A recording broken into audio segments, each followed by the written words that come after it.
Security forces rounding up alleged supporters of the ousted Assad regime, some subjected to brutal beatings, homes of Alawites looted and set alight. The images coming out of Syria's coastal regions are shocking and reportedly show just a fraction of the atrocities committed there.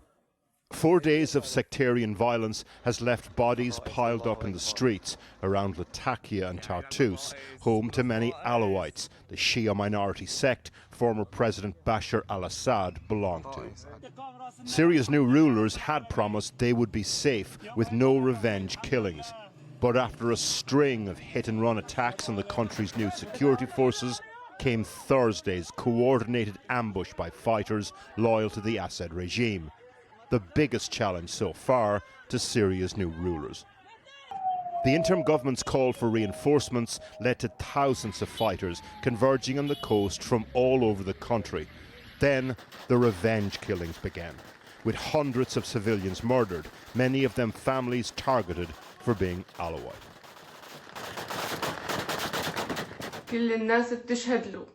Everyone can attest that we are civilians, doctors, merchants, and educated people.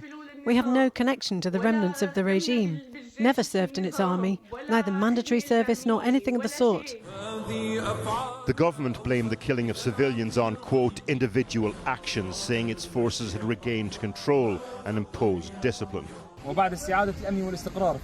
After security and stability was restored in the coastal cities, our military forces and security agencies began implementing the second phase of military operations aimed at pursuing the remnants and officers of the defunct regime.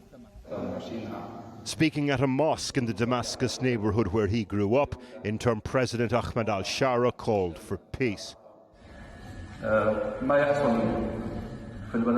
What is happening in the country is a challenge and is expected. We must maintain national unity and civil peace in the country as much as we can. But as funerals were held for those killed in the fighting, including this 20-year-old Kurdish medical student who was hit by a bullet while sleeping in her bed, more fighting was reported at the Banyas gas plant in Tartus region. And hundreds of people poured into Martyrs Square in Damascus to condemn the ongoing violence, holding up pictures of those killed. The Syrian people are one. No to sectarianism. Stop the sedition. The blood of a Syrian on another Syrian is forbidden. We do not want revenge. Those who violated rules and killed and spilt Syrian blood should be held accountable and executed in Martyrs Square. But the innocent people have nothing to do with it. During the demonstration, ironically, some violence broke out. Condemnation of what's happening on the coast from the UN, US and EU also. They urged President al-Shara to act fast and hold those responsible for the killings accountable, adding to the pressure on him to consolidate control without alienating the country's minorities. Porrick O'Brien there in Damascus. Well, earlier we spoke to Anmar al-Salmo from northern Aleppo, and he's a volunteer with Syria's White Helmets, a humanitarian group which has long provided assistance to those affected by the violence of war. I asked him what his people in the area are now reporting.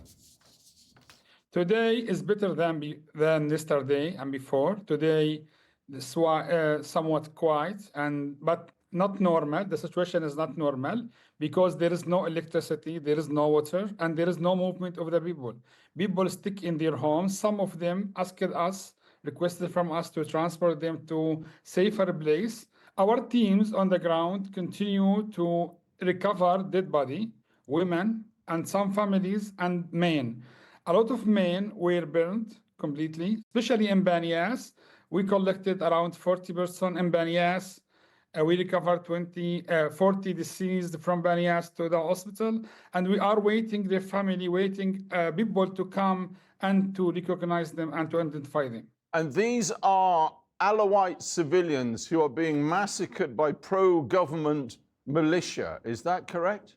Actually, we don't know because at 5 of March, we started to respond to more than 40 fire at this area. So there was something not normal happening on this area. And at the night, after that, the shooting started. attacking the one of the White Helmets ambulance was attacked also, and the hospital was attacked, and checkpoint were attacked. And after that, people coming from all cities of Syria seeking revenge. It's surprising, isn't it, that the government, even after 4 days, doesn't appear to have control of this situation. Actually, the situation, I think it needs more time to be controlled, because we are talking about mountain, forest area, villages, far villages, and so complicated situation. It's so complicated. For example, in Banias, I heard from the team in Banias, people from Sunni and Alawi collaborating with each other to protect each other. After attacking the security forces, attacking the hospital, things get out of control. Forces doesn't show any discipline, came and started to kill and attack. Yes, and imagine that after 14 years of like mass killing, 14 years of humiliation, and there is no track, no path for justice and accountability. This is one of the problems that the government commit. People still searching for their disappeared people. We are talking about more than 200,000. There's a kind of vacuum here, and people are out for revenge and settling scores. That's what you're saying, isn't it? Exactly. You can say what happened on the 7th of March recites this revenge and this kind of action, and recite for people to come from every area. Amr Al-Salmo, thanks very much indeed. Thank you. Well, joining us now from Riyadh, Saudi Arabia, is Simon Collis, who's a former British ambassador to Syria. Simon Collis, thanks very much for being with us. I don't know if you heard our previous interview either, but he was having to be, how can I put it? Well, to a diplomat, he was having to be diplomatic. But the fact is, Damascus either cannot or will not control what's happening here. Which do you think it is? Cannot. I think it's pretty clear it's cannot rather than will not.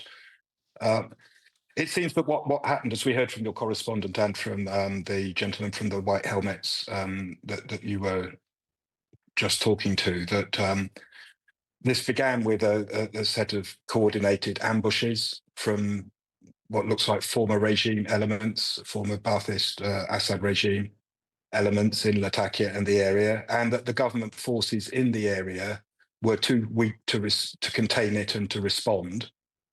And what seems to have happened after is some kind of mobilization of forces. Now, there are a number of groups that, people might say they're aligned with the government, but they're not under the interim government's control. These are groups that are less disciplined. They seem to have moved into the area. Right. As well as from talking to some of my own contacts, it seems there was some response of kind of intracommunal violence within. Right, so there's two really key elements you've highlighted. They're very useful for us all. First off, the initial military action was from Ba'athist pro-Assad remnants. Let's take that first of all. People would be amazed that they've still got the wherewithal and the weapons to mount something like that. That's surprising, isn't it? Even in Latakia, even in the Alawite areas. No, I don't think so. The regime controlled the country for over 50 years, and the country's just emerging from the trauma of 14 years of civil war. Small arms and other weapons are widely dispersed around the country. It doesn't seem that heavy weapons were used in this. And when the regime collapsed, many of its members, those of them who were from the Alawite community, disappeared back up into that region and up into the mountains. And, whether they've coordinated locally or been encouraged from outside to do that, clearly, mounted an action, and the government was not strong enough to control it. Indeed, and right, let's go to this now. Indeed, it is, and to that second element, as you say, these Alawite elements may have, in some sense, started this, as it were, but into that, after 14 years of industrialised brutality under Assad, they are piling in for revenge from all over the country, aren't they? Yes, and I think it's important to say that, as far as supporters of the former regime go, it's not all Alawites. And as far as the reprisal attacks go, it's not all Sunnis. But it doesn't take a lot of violent people from either side to cause these problems. And the challenge for the government in Damascus now, the interim government, is first of all to stop this from continuing to happen, to prevent any recurrence, to prevent further reprisals.